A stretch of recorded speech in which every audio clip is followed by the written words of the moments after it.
السلام عليكم ورحمة الله وبركاته. معكم محمد زياد زملكاوي. اللهم صل وسلم وبارك على سيدنا محمد وعلى آله وصحبه أجمعين. بسم الله الرحمن الرحيم. وفيديو جديد على قناة زملكاوي بعنوان بداية مهمة. المنتخب المغربي بيفتتح بطولة كأس الأمم الأفريقية المغرب 2025 ببداية جديدة. بداية بعد فوز شاق وفوز عنيد، بعد مباراة كانت ملحمية، لكن بداية مهمة، فوز مميز. المنتخب المغربي عليه ضغط قوي جدا جدا جدا في البطولة دي، عشان البطولة على أرضه مهم جدا ان هو يتوج بيها.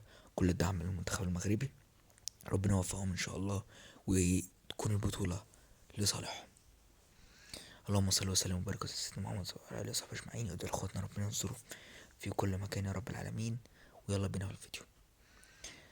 المغرب بتستعين برجالها علشان خاطر تبدأ بطولة مهمة جدا جدا على أرضها. بطولة مهم إن هي تفوز بيها عشان خاطر تتخطى الصعب وتعدي ويبقى نجمة مهمة على تيشيرتهم.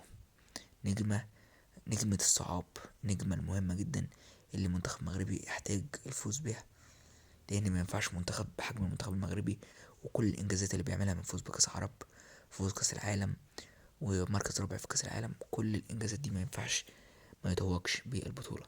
لازم أن يكون فيه عاتق على اللعيبة وعلى الشعب كله، الدعم المستمر لهذا الجيل، الجيل المحترم، الجيل اللي فرحنا دايما، الجيل اللي كان وراه دايما بطولات هامة. ربنا يوفق المنتخب المغربي، كلنا في ظهره.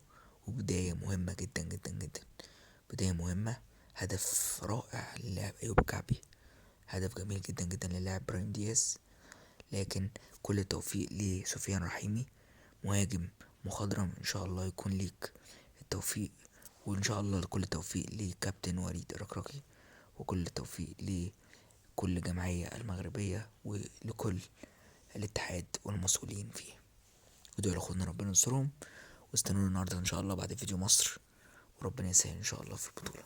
والسلام عليكم ورحمة الله وبركاته. السلام عليكم.